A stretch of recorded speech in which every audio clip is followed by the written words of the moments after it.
Welcome everybody to this week's Azure and AI Show. Speaking this evening is Tiago Costa. Welcome to Tiago, and congratulations on your recent 20,000 hits on LinkedIn, Tiago. And we have had Holster there in the US. Hal has recently become 31 years of being an MVP. Congratulations again, Hal. 31 years. Wow. And we have Julia with us as well. So, Tiago, do you want to share your screen there with us? Yeah, sure. Let's just take care of that. I think this is the one I want to share. Yeah, There you go. I have it there now. Yep, there we can see it. Okay.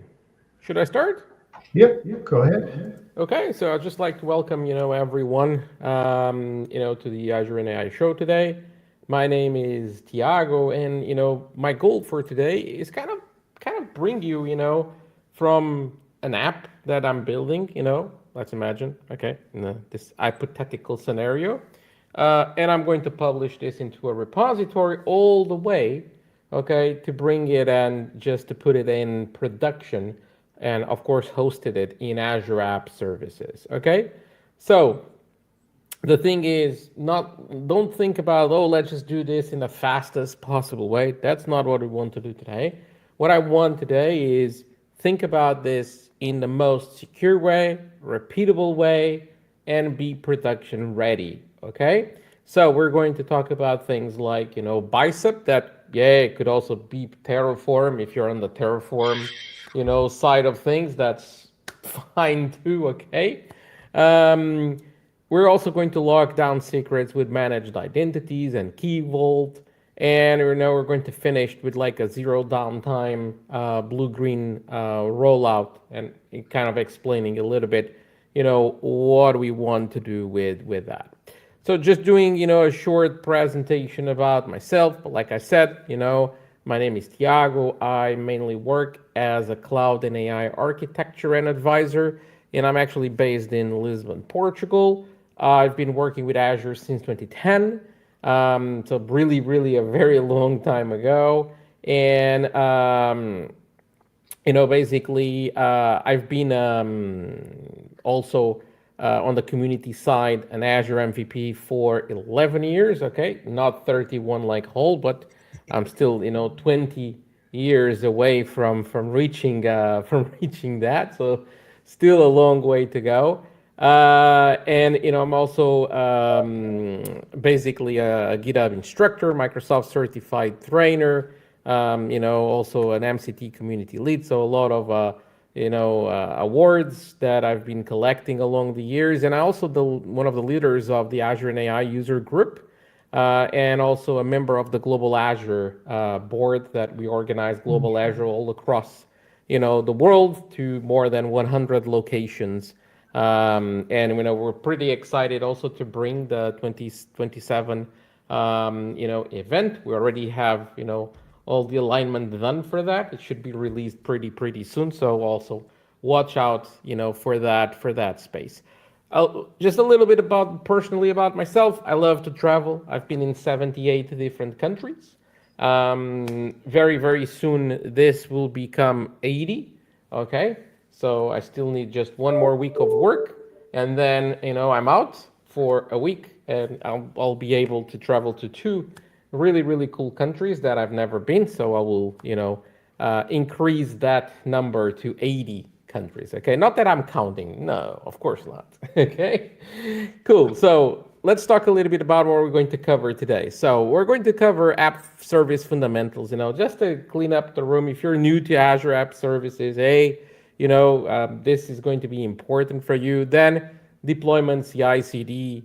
Then we're going to go deeper into app services and talk about topics like scaling, availability, network, identity, and let's not forget costs and governance, okay? Because, oh yeah, we have this amazing service. Yay, but how much does it cost? how can I control the cost so that costs, will not explode? And 1 month, the bill comes and you're like, oh wow, hey, what went wrong here? Okay, no, we do not want that to happen. Okay, for sure, we need to keep that under control. Okay, so that's where I said, this needs to be something that needs to be production ready. Okay, so let's go. Let's talk a little bit about app service.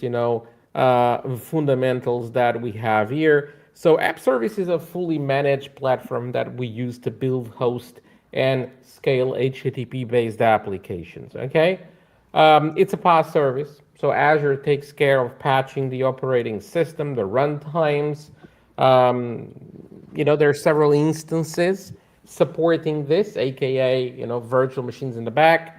But what about load balancing that? Well, again, Azure just takes care of all of that. We don't have to worry, about that. And this is a first-class citizen when it comes to host web applications, REST APIs on this. We have things like custom domains.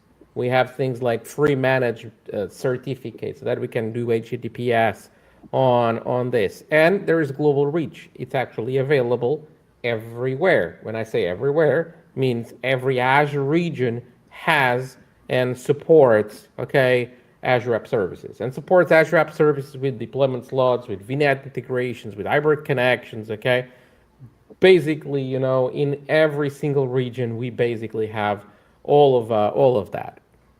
There's some core building blocks when it comes to Azure App Services, And I kind of, try to simplify this here a little bit, but there's the compute. The compute is what we call the Azure App Service Plan. This is what sets the price, sets the features that we're going to get, sets the instance size that you're going to get, sets the number, of instances, so the count that you're going to get. And then, in that app service plan, I'm going to be able to basically add a bunch of different web apps inside that app service plan. And if I go to a dedicated plan that we're going to talk about what that's it in a moment, what's going to happen is, well, that means that you're going to get, basically any number of web applications that you can get there. Of course, there's not a physical limit, like a hard limit from Microsoft. There are some recommendations, on the number that you can host there. But in the end, it all comes to the load that those applications will have. I have app service plans that have really a large number of web applications there. I have other app service plans that have one single application, and that's it, just one app, because that app actually has a lot of traffic on it. Then there's the placement, also the third part here, which is for sure thing. The app service plan is also going to limit, hey, where do I want to put my app service plan? AKA, in which region I want this. And what is the best region for you to host app service plans? Well, it's basically the region that can serve your customers in the closest possible way when it comes to latency. If, for example, I'm very connected and I have like a lot of, let's just imagine, customers, most of my customers are in the UK. Well, maybe, choosing a region in the UK will be the smartest choice. If, you have lots of customers in the United States and, your audience is like 90 something percent a US based audience, well, then somewhere, in the US will be the smartest possible way. And, you get the idea. I talked about runtimes. So what we support when it comes to runtimes? Well, we support a bunch of runtimes, .NET, Python, Node.js, Java, PHP, etc. Actually, for .NET, I actually need to update this. I forgot to update this. This actually goes to .NET 10, of course, not just 8, but 10 and so on, that we have this. And it supports apps like in Blazor, MVC, web APIs, all of that. Same stuff for like Python and Node.js, Java, PHP, and more, Then also those hosting, machines that we have in the back, we can actually choose them if we want Windows or if we want Linux.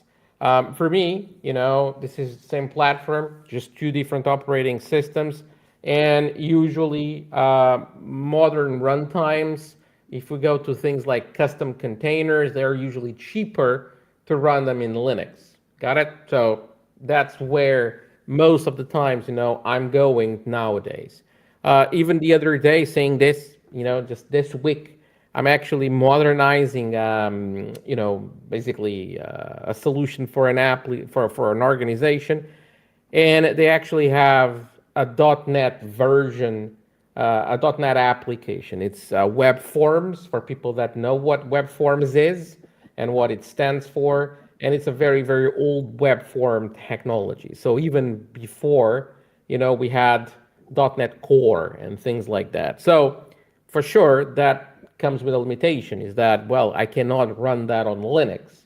It's Windows only. So for sure thing, I actually needed to select Windows only for that app service plan because actually it doesn't run on Linux. We also have the other way around, which is some runtimes are not available in Windows, mainly Python, for example, PHP, just two examples. But it's not that technically they will not work in Windows. I actually was just building here an app before I joined the call in Python, okay? And my machine is a Windows machine. You're going to see it in a moment when I do a demo. And I was doing that, and I have Python installed on my machine. The thing is, the app service team decided not to support Python on Windows. So they only support it on Linux. So sometimes you have these decisions that have been made for you, so you don't even need to choose them, because if you want to run a Python app, it needs to be Linux, period. Okay, so there's nothing for you to choose. Then let's talk a little bit about the app service plan. There are actually different tiers when it comes to your app service plan. And for this, we have things like free, share it, that, to be totally honest with you, don't use it, okay? Only if you actually want to try the service for the first time, etc. But I have zero things, even for development, running on free and share it. And why is this? Well, because there's a machine somewhere, and that machine is going to be shared. So your web application is going to be there. My web application can also be in the same web app, and we're all going to be neighbors of each other. So it's not very good when it comes to isolation of the application and things like this. It might be, it might have some issues with that. So I really don't advise you, okay, to do that. But look, it's great. It's basically free. One of them, the other one, you pay like $8, €8 Hello. around that. So that can actually be. Okay, so sorry. So that could be something that could be interesting, okay? But still, I don't use it, okay? So you have basic, you have standard, so you start here, where you have dedicated compute. So with this dedicated compute, this is actually where you're going to get, a lot of, amazing features that comes with like custom domains, auto scaling, deployment slots, okay? That we're going to talk about some of those. And you get some very cool ones. Nevertheless, this is very based in really, really old hardware. So you should go and see if you can go to premium, because sometimes you might say, "Woo, premium, expensive." Well, in app services, not so much.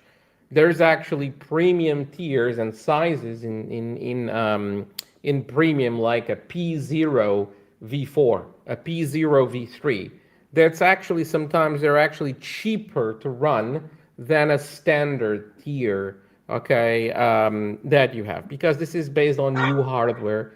And so Microsoft could be, can actually launch this at a much, much better, pricing tier when it comes to this. So we have faster CPUs, like I say here, okay? We actually have more memory, okay? Zone redundancy, VNet integration, and we can actually go, up to 30. It's actually not slots, okay? Sorry about that. 30 instances, okay? Okay? So we can actually grow this to 30 instances. Of course, you pay per instance, okay? So just be careful with that. they're still isolated. They come with lots of cool features. One of them is like, for example, instances. Okay, this can actually go right now to 200 instances, which is like, wow, really large. But the biggest advantage is that you're actually going to run this inside the VNet. So it's not VNet integration because that's something else. No, I'm creating a virtual network and I'm putting my instances inside a subnet in that virtual network. So complete isolation. If I want, I can put that this app cannot connect to the internet.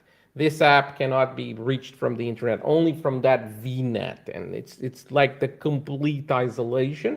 So if you work with industries like financial services and so on, that they're very peaky when it comes to isolation of the services hosted in the cloud, this might be a great service for you. Okay, but let's change the screen here, and actually let's see a little bit here. Okay, our Azure portal. And now that I see this, I think I'm wrong. I'm in the wrong screen. Let me just share this again. Okay, so entire screen, and I want to share this because now you're seeing the Azure portal, and now you're seeing this. Okay, yes, there you go. That's it. So I already had loaded here the Azure portal, okay? And if I want to create, like, for example, a web app, this is how you create a web application, and you create the app service plan at the same time. And look, there's tons of options in here. But first you select, of course, the subscription, in which resource group you want to put this. I'll just randomly selected one there. Then instance details, you just need to put here, hey, my app will be called demo, and this will just say, oh no, this is actually not available, because someone already called it demo. Oh, okay, so let's just put some random numbers on this because this needs to be unique. Then what do you want to publish? If you want to publish a Docker container or compatible Docker container, or just code, then runtime if you go code.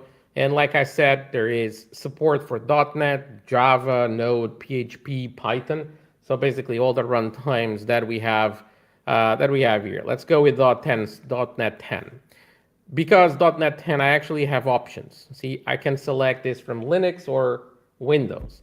If you go back and I select, for example, PHP, see, now there is no option, right? Basically, we have Windows disabled over there. So only Linux is basically the only selected option.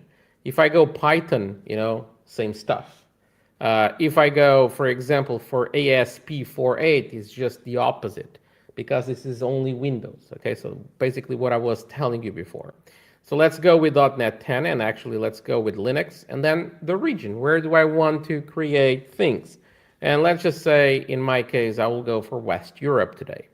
Then, we have our pricing plan here. So this is where we're going to create our app service plan. And this is where, you can just select one of the available pricing plans here. You can even click on this link, explore pricing plans. And I can actually see a bunch more pricing plans available in here. And look, we have really loads and loads and loads of them. They're loading here. So right now, Premium, this is the latest version of Premium. It's called Premium V4. And for example, we have this one, P0 V4. And if you select this, you can see that, for example, this will cost me, like, let's just say $76. So it's not that expensive for a full month running this, 76 bucks. And I can run, lots of different web applications on it. So it's not just this is not the price per web app. No, this is the price per app service plan. Okay, so I could go for this. You could go, from any other ones that you have here. There's loads of them, and you should, look at them. For example, see what I told you about the standard. Standard, you only have those three, but they are already marked as legacy. Okay, and we all know look, I'm starting a new project. Do you actually want to start something that is marked as legacy? Yeah, probably not the smartest idea, right? Okay, so let's go. I'll select this P0V4.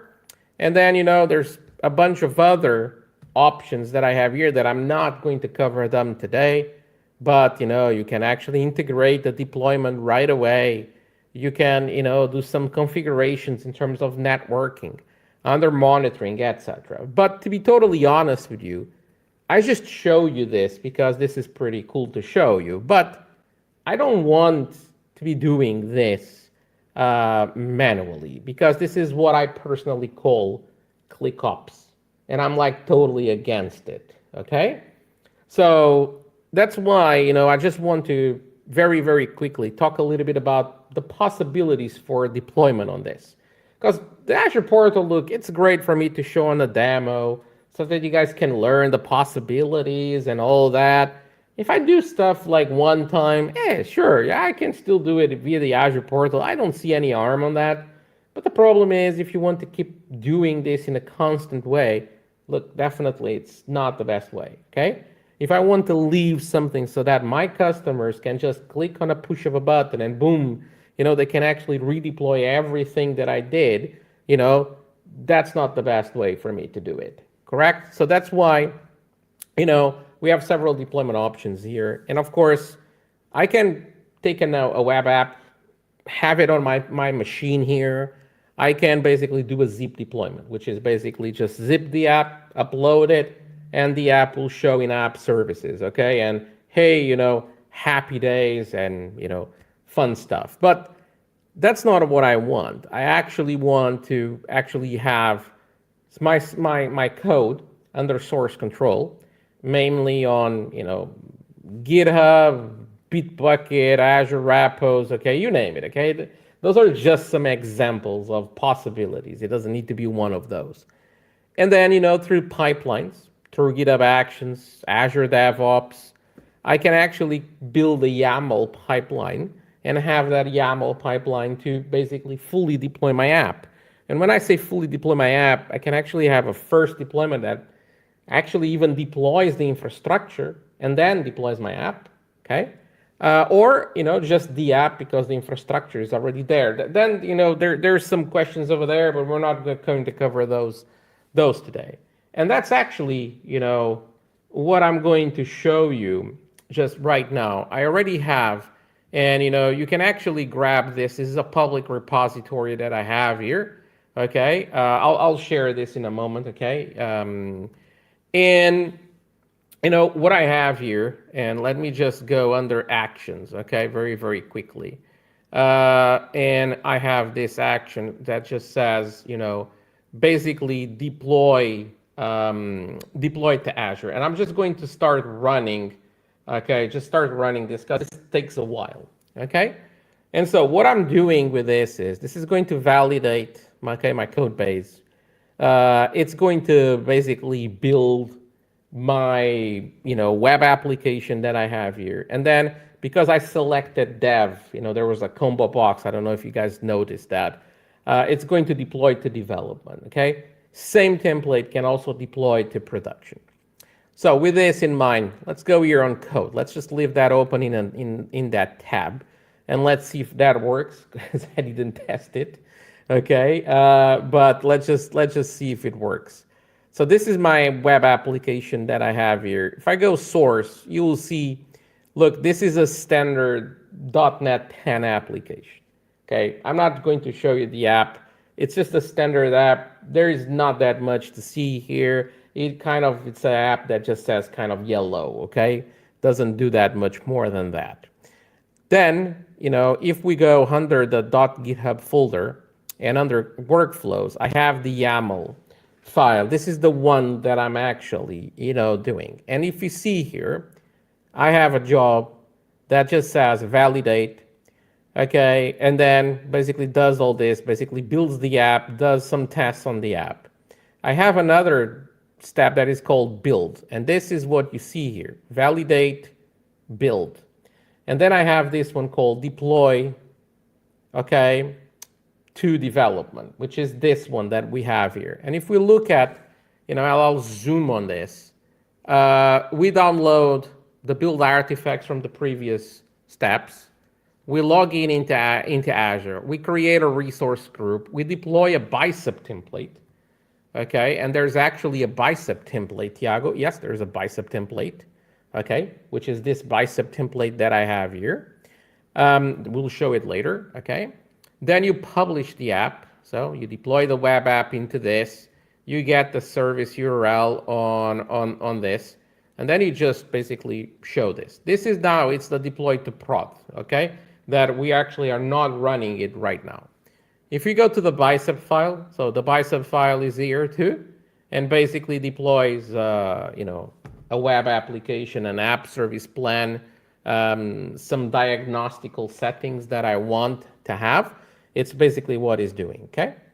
So if we look at this, this is actually deploying, okay, the app. This takes a while, okay? It's normal that that's going to take a while, but still, we might already see some stuff in here. I think this is called RG, yeah, ECS Dev 2. So you can actually see that I already have app service plan deployed here. I already have my web app deployed here, okay? But for example, if I load my app and I browse my app, still nothing here yet, okay? Which is normal because this is still running, okay? And because this is still running, it will take a while, okay, to get there something. Now, you might ask yourselves, whoa, Tiago, but that's a lot of work that you did to create all that repository with all that stuff, right? Well, to be totally transparent with you, yeah, it was just a bunch of prompts because I kind of vibe coded, that stuff, okay? So I just sat down, an afternoon here, hey, I do some demos. I really want to have, a repository like this, and I want to have this. I want a bicep file. Hey, now I want to create a GitHub action for this, and with a little bit of help with GitHub Copilot, yeah, some my work too. Also validating everything, etc. for sure, but also with some code here and there for me. I just build this, okay? So it's actually not that big of a deal, to build all that bicep file. And if you don't know bicep, you know Terraform, this could be Terraform, okay? It's irrelevant if it's a bicep of Terraform. What I want to see is this. You should have, something that is not ClickOps. You need to have your app. You need to have a pipeline that captures, your app and is constantly, deploying your application if you do some changes on your app. And, I use GitHub Actions. If you're in the Azure DevOps team, just do it with Azure DevOps. Is pretty much the same thing, but in Azure DevOps, it's YAML still, okay? The YAML is slightly different, okay? It's not called a runner, it's called an agent, but even the names are pretty much similar to that. But in the end, it's pretty much kind of the same stuff, okay? So by the way, this looks like got deployed. You see, there's a green thing in here. It took 3 minutes and each, so 3 minutes and 40 seconds total time for this. And what we got is that if I browse now this, okay, there you go. I have this amazing app, okay? It just matches my t-shirt today, okay? So basically, we have this app, okay? It doesn't do that much, okay, to be totally honest with you guys, but it's just to show and to prove a point that very, very quickly, I can just build something that out of the blue, I get a web app deployed on an app service plan, and just something that is just there, okay? So with this in mind, let's talk about what other cool stuff can I do, because now I have this app. And what about, Tiago, if I do some changes on the, on the source code. I'll tweak something there. I want to deploy those changes. Well, you don't want to deploy straight into production. At least I hope that you do not want that, okay? And if you want to do that, just lie to me and say, no, Tiago, I never do that, okay? So that I can sleep at night. So that, we have a very cool thing here called deployment slots. And deployment slots are, at least for me, one of the single biggest wins for safe releases in app services. What you're going to do is you're going to deploy your new build to a staging slot while production keeps serving the traffic, okay? Because if you're going to deploy this straight, okay, into production, well, there's a downtime. Got it? So even if you have a monolithical application, you can still use app services and deployment slots and still have a zero downtime deployment. Because what I'm doing is I'm deploying this into a staging slot. Then you can, warm up the instances so that health checks pass before real traffic hits it. You can do some tests on it to see, oh yeah, no, it's responding as I wish, it's doing what I wish. Okay, and then you can swap traffic instantly, and basically your old build or your old production still stays there if for some reason you still need to roll back. Because even if your tests have passed, everything went just fine, but there's still something, that still didn't work as expected, that you only notice after the traffic is there. You can always roll back because that environment is still there, okay? So we have this, and this is actually quite cool. And now you might say, wow, Tiago, but that should be like super hard, to create, and super hard to create, a deployment slot. So yes, it is super hard. And that's why I'm going to show you. So learn with this, okay? So on your app service, and I'm doing a little bit of ClickOps, but of course, look, you could do the same with, automations and Bicep, etc. So I'm in my web app, and in my web app under deployment, and if you go under deployment, there is deployment slots. And, it just tells me, oh, no, you don't have any deployment slot. Yeah, okay, I want to create a deployment slot. So, as you can imagine, it's really hard. So pay attention, okay? Add slot. And now you need to give it a name, okay? And I'll call it STG from staging. Get the idea? That's it.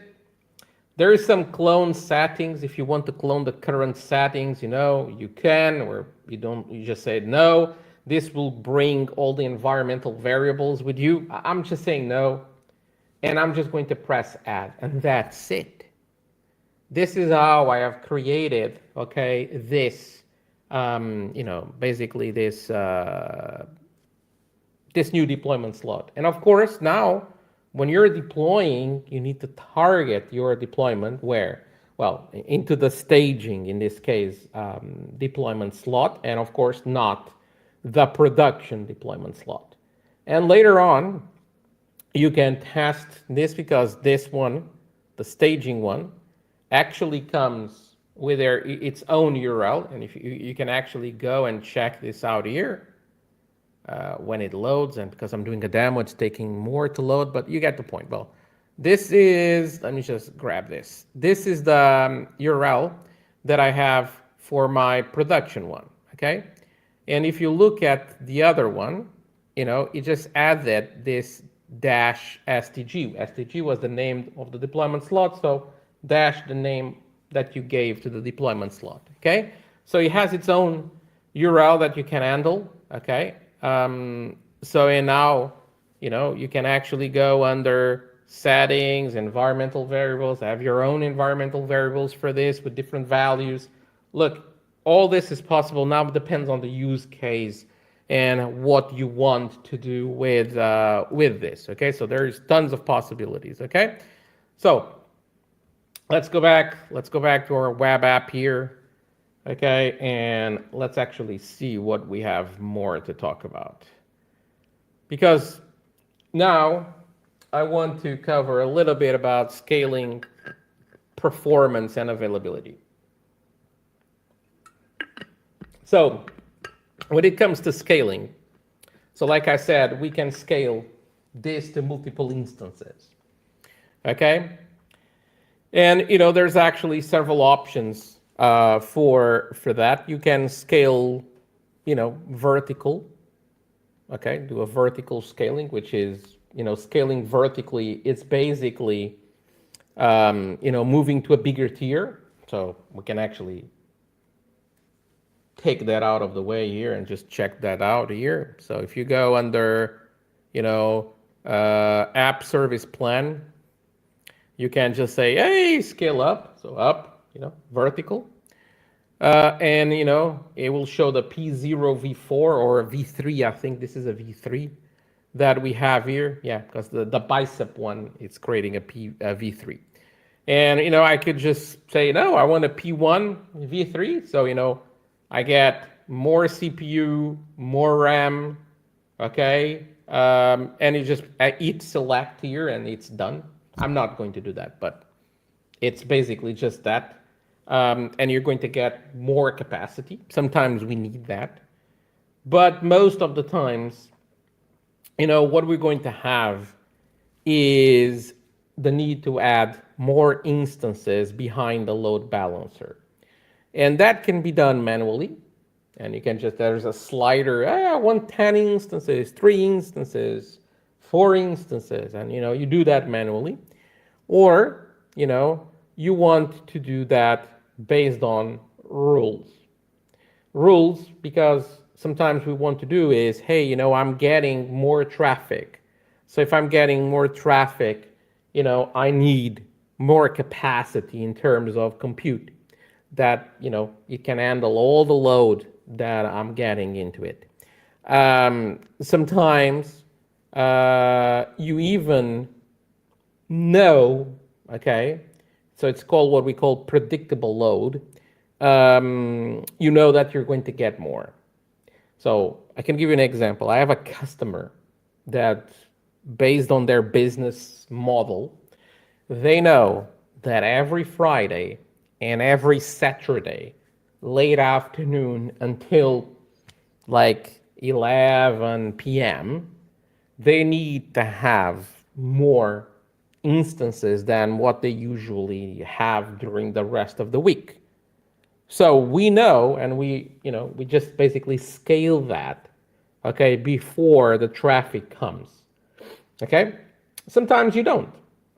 And, it's what we call unpredictable load, it's like very stable and then, it's growing, and then out of the blue, it also drops a lot. So when it drops, I want to release instances. When traffic starts to spike, I want to add instances, okay? So with this, there's actually several options, to do this. There's like scale out. This is horizontal scaling, so out to more instances, but also scaling in to less instances, okay? And you can see here that, look, my current plan is this. I have one instance currently available in here. And if you want, you can actually scale manually, okay? And this is the slider that I was talking about. I can go up to 30 instances. I'm at 1. I could just say, hey, I want 2 instances, press that save button, boom, a few seconds later, like literally just a few seconds later, I have 2 instances for me, okay? That's cool, but to be honest, I'm not going to be here dealing with, more traffic. Let me move the slider, right? Come on, right? It's like, we're not doing that. We want automation to do that. So there's actually automatic, okay? That is a platform managed scale. So the platform takes care of it for you, or you can do rule-based, okay, traffic, which, in this case, you select rule-based, then you click configure, And now you're going to be redirected for something that I call the worst UI ever, okay? And you're going to notice why. You just say custom auto scaling, and now you want to add a rule. So here you need to say, I want this based on a metric, so I need to select this little bit in here. And now to add a rule, look at this. To add a rule, there's actually a link in the middle of this tooltip. Got it? You don't even imagine, well, you probably imagine the number of customers that, Tiago, where is this? I can't find it, okay? And when I told them, well, it's in the middle of the text, they were like, really? I was like, yeah, really. So let's click add a rule. And in this part here to add a rule, look, there's a lot of stuff here. I'll just call out 2 things or 3 things. This is the metric that I'm taking care now because in this hypothetical scenario here, my app consumes CPU faster than anything else, okay? So that's the metric that I care. You could care, depending on the app, for memory. There are apps that, they spend memory first than CPU. So you need to monitor more closely memory, not so much CPU. So there is memory percentage, okay? But let's go with CPU. And then I have here, well, if this is greater than 70%, okay, I could just say, let's just change so that we just change something, okay? 75%, and then there is an action. And the action is increasing the instance count by 1. And during the next 5 minutes, I will not care about, growing this more. It's what we call the cooldown period, okay? Because the cooldown period is needed so that during 5 minutes, there is no more instances coming and coming and coming and coming, because that's what's going to happen if you don't have a cooldown period, okay? So let's do add. And there you go, I have this rule. Now, be careful. Many customers have done this mistake. Some my customers, okay? But many, many other customers that are not my customers, okay? Which is, they have done this. They basically go to instance limits. They say, well, at least I always want 1. Max, I want 10. And default, let's just leave it at 1. If you do this, and you just press save there on the top, this one day grows to, let's just say, 5 instances, then you don't have more traffic, so the traffic actually drops a lot, and you still get 5 instances. So the instances are not dropping. Because for instances to drop, you actually need to add another rule. And this rule, again, CPU percentage. Now I'm going to say, if this is less than, 35%, again, this is app dependent, 75 or 35. Those are not standards by any mean, okay? And I'm doing this, and now I'm doing what? A decrease, okay, the count by 1 add. So now, see, I have a scale out rule, but I also have a scaling rule. Get the point? So I can scale out to more instances, but when traffic drops, there's no need to have 5 or 6 instances. I can, start to drop the number of instances, saving money. Correct? So there you go. So you can save this, and now this is going to save all the settings into my app service plan. Again, I'm doing this via the portal so that I could show you the options. You should do all of this, okay, via Bicep, via automation. You can even get the JSON, okay, and there's like all the JSON of all the rules that I have defined is here. And you can just take this, and if you want, you can basically just apply this via script, via JSON, etc. Also important is the run history. I don't have anything here, but in a real app, this will tell you when the app, grows and, number of instances and when it drops, and you can start to see some patterns. Got it? So it's important for you to monitor this a little bit closer from time to time. Got it? So those are just some options, that I have here. There's another option here that I really want to call out, which is zone redundancy.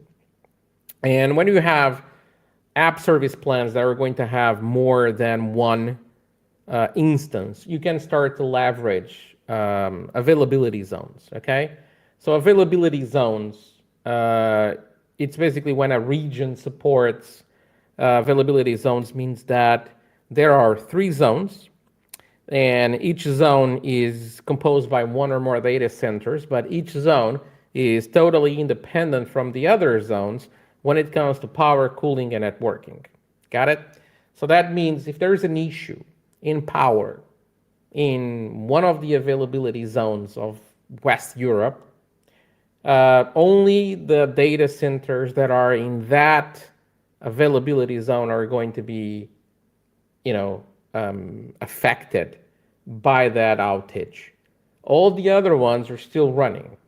So what this means, if I select this in my web apps, means that my instances are going to be basically spread across different zones. So one instance goes to zone 1, another instance goes to zone 2, then to zone 3, then to zone 1, 2, 3. So it will start to balance this. If there's an issue, only a partial number of instances are going to be affected. Got it? So be careful with that. And this is actually something that doesn't cost you money. So you should be, you should be using this. Now, talking about availability. So there's always this, we have 99.995 effective SLA. Well, but then depends on the dependencies that you have, because, each dependency that you add, it gets to lower, got it? Your, basically your effective SLA. So the other day I actually had to respond to, kind of was a public competition, and they actually had a target of an SLA of 99.99. Okay, and I told them that's just not possible because it's no service has that, and they were like, oh no, but AWS has this service which is similar to this. Okay, that they say it's 99.99. Well, yeah, but you have 5 dependencies, and if you have 5 dependencies, and that's why I actually created this slide to put in my presentations, you're going to end up with 99.75, which is the same here. So, there's no reason to, just say we don't want Azure just because of that, because over there it's going to be the same thing. They reach out to AWS, and AWS tells them, yeah, that's for the service, it's not for the app. Okay, and then they were honest too, as they are always, So be careful with this, okay? If we're talking about this, we're talking about like almost 2 hours of downtime in a month, with zone redundancy and et cetera, it's backed by 99.99, which is not 95, but we still have, every dependency that we add is going to affect this, okay? So just be careful. Okay, still be careful with that, okay? And I don't know about you, but having 108 minutes of downtime in a system for my customers is a nightmare, okay? We're not saying that this doesn't happen every month, of course not. Most months doesn't have we have 100, okay, percent availability of the app, but still, it might happen, okay? And this is just an SLA, nothing more. It's not a guarantee. Got it? Then let's just talk a little bit about something that is actually pretty cool, which is networking, security, identity. And just to close up, okay, just to close up here the speech today, just to talk about this. We want app services to be private by default and also secretless by design. And they are, but you need to implement it, because if you don't, they're not, okay? So the first that I have to talk about here is VNet integration. So you can actually route the outbound traffic through a virtual network. And imagine, this. I have my app service here. Okay, so this is my app service. And on the right here, I have on-prem. And on-prem, imagine you have a database. Okay, and sorry, I'm doing this with my mouse, okay, today. So sorry about that. And I have my database here. So if you try to get directly there, well, there's no way, because there's a firewall on-prem that will never allow you to just connect to the database as you wish. That will never happen anywhere. So we can have a VNet in Azure, okay, here. And this VNet already has some kind of, private connection with your on-prem system. And, usually through a VPN, through something like ExpressRoute, look, you name it. There's already something set up. VNet integration allows you to route the traffic, okay, through a VNet, so that, yes, you can actually grab data from a database, or, an API that you have still on-prem, you still didn't migrate this into the cloud. Whatever, and you can actually grab stuff in here. It's actually quite cool. You can also do access restrictions, and you can just block the traffic to a specific range of IPs, and only those can actually get into your app service. Your app service still has a fully qualified, public domain name, but you're going to restrict the traffic only from some allowed ranges of IPs or specific IP addresses. I can do private endpoints. I can give the app a private IP in a VNet if you have like an infrastructure as a service, like a VM running something and needs to grab something from an API that you're hosting in app services. Hey, you can get through that private IP. And there's actually another thing called managed identities, that this is actually, like super, super cool. And actually, let's do a demo exactly on that, okay? So if we go to our app, we can see that we have this demo, value that just says, developed in environment, deployed via Bicep. Okay, so if I go to my app, and I go to settings and I go to environmental variables, okay, you can actually see here this environmental variable that I added called demo value. And if we go here, you can see, oh yeah, that's the one that you have there. Look, I could change this here, okay, to like AAAAA, okay, and apply. This is going to take a while, okay, to actually change, okay. So it's probably not going to be reflected right here, okay? I'll do a Control F5 even to refresh this, but it's normal, this caches this value also on the browser, etc. I'm only going to try to do like in private browser, but still, I also have an internet concentrator here at home, and this will not load. It was not going to change. But if you're the first time accessing this, that value is already there, okay? But okay, I needed to go instance of this app by instance and change it. So maybe, and this is my last demo, okay? What I could do is actually grab this from a key vault and manage this as a secret, okay, under key vault, okay? So for that, let's go under key vaults. I already have a key vault somewhere in here. And where is that? Yeah, we can use this one here, okay? And I could go to secrets, okay? And under secrets, I'll just say demo secret, okay? And I'm just going to put here a lot of, elements of the letter B, like B, whatever. Okay, there you go. Now I can actually go to this demo secret. Where is demo secret? Demo secret here.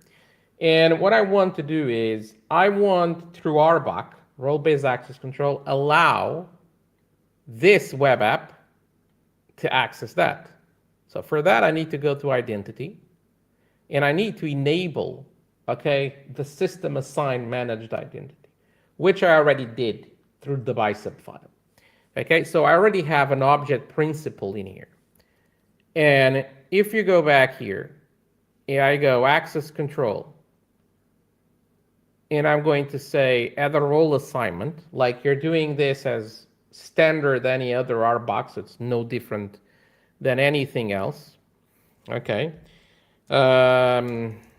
And I have a secret reader. So key vault, it's showing everything. So key vault, secret user, sorry, it's a secret user. That's a role that has the permission, okay, basically for me to, to read secrets. And I'm doing this for this app. So see, you have to select your managed identity, and then where is your managed identity? And oh, it's an app service. It will show up there, and you do this, and then you just review and assign, okay? And now what you have to do is this amazing thing. I'll show you here. Azure Key Vault Reference.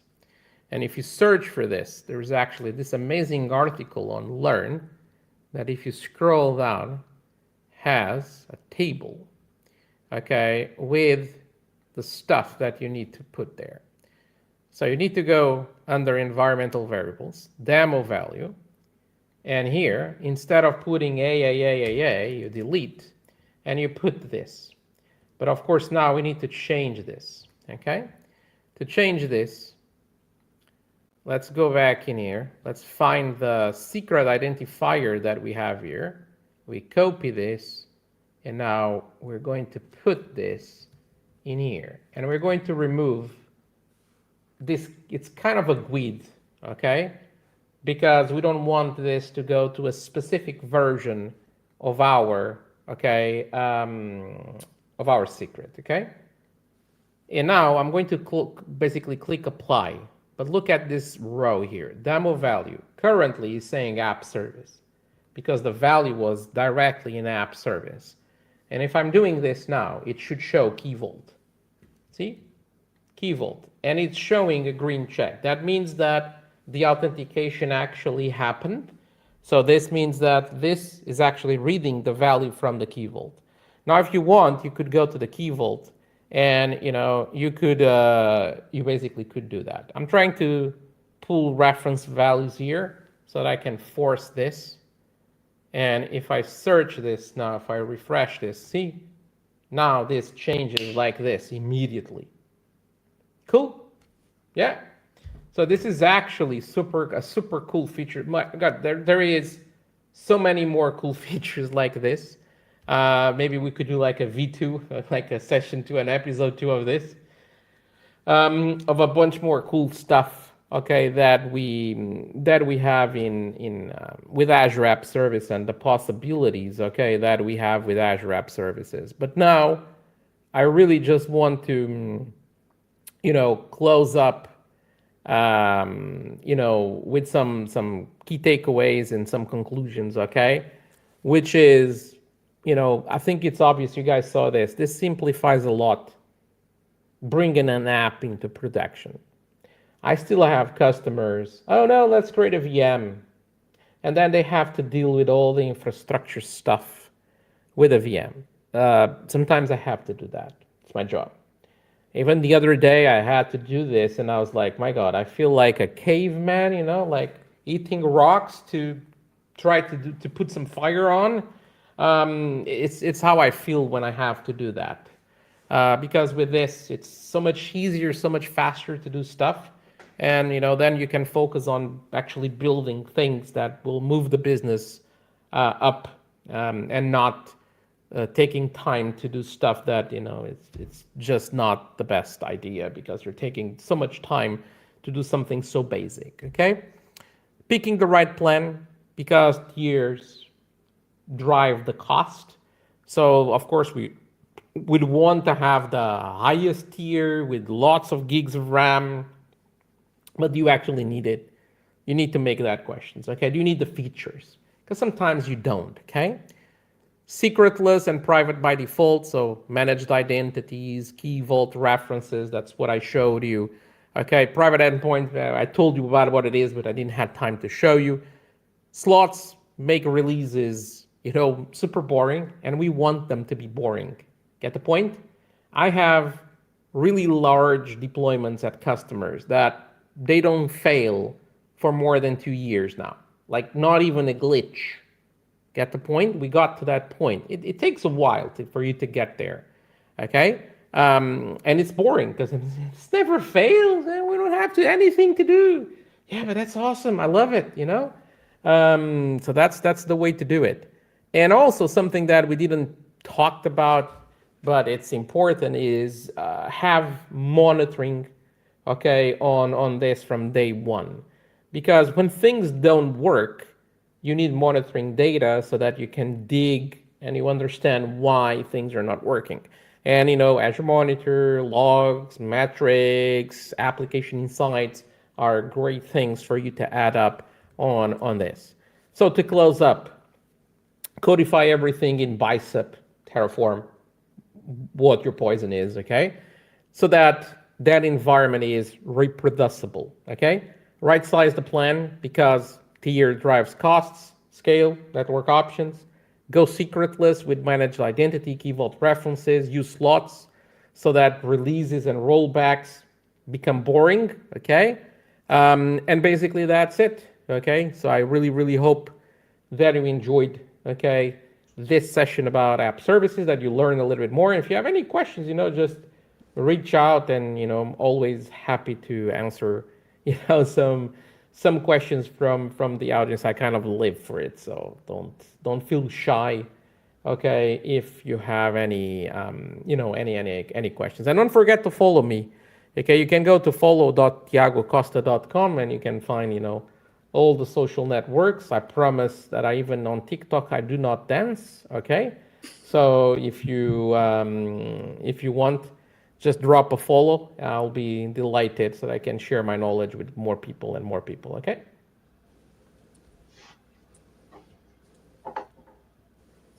That was fantastic. I don't know if you guys have any question for me. Frank? No, great presentation and demo. Everything worked out perfect. Dan, any questions?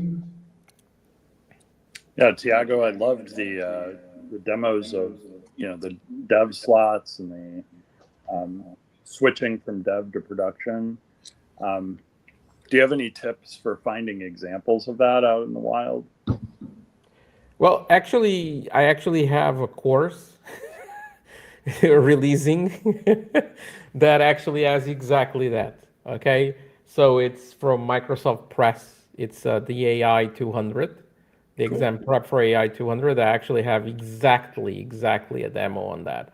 But it's actually something that I'm also going to launch for free, by the way, okay? In my case, in my platform, okay? I want to launch an app service course, so like a full app services. Just on app services, and it's one of the demos is going to be this. It needs to be this, okay? So yeah. So keep an eye on that. It's Learn with Tiago. Learn.tiagocosta.com. Sorry about the advertisement, okay? No, that's perfect. Yeah. Great job. You need a Surface though for your mouse versus finger or stylus. Yeah. Well, the thing is, I was doing an exam yesterday, a Microsoft exam. So I moved from this desk, the Surface, to the other desk, and I have. I figured you had. I'm looking at it, but it's so far away. I had to take it and just then use the whiteboard. But definitely, I do that, or even an iPad. If you have an iPad, Yeah. yeah, with the Microsoft whiteboard, I usually use that a lot. Works flawless, to be honest. That's where I always do my drawings. Yeah.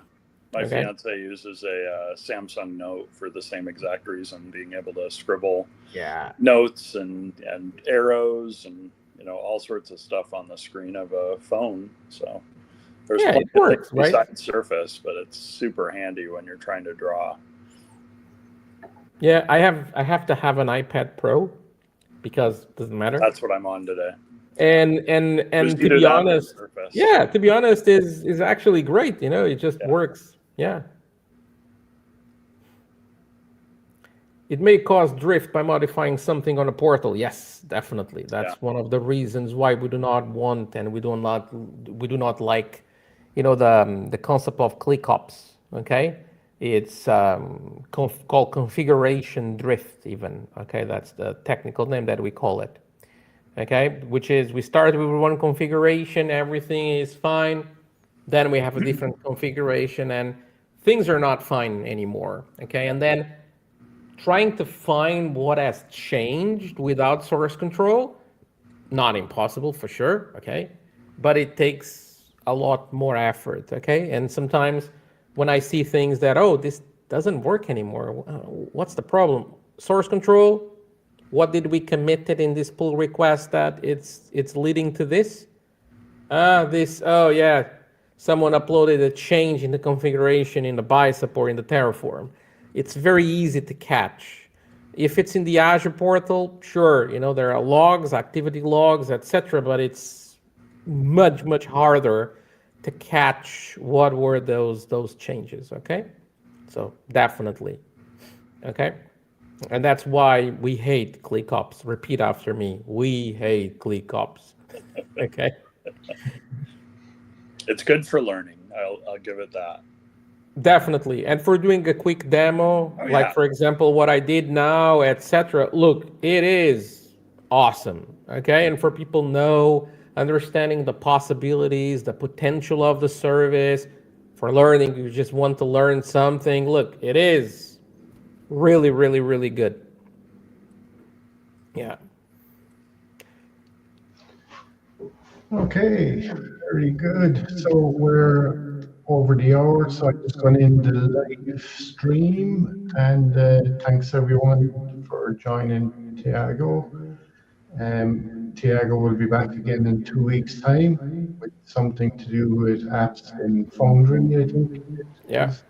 Yeah. Looking forward to that one. So cool. Thanks very much. It'll be fun. Thank you, everyone. Absolutely. Thank you, Tiago.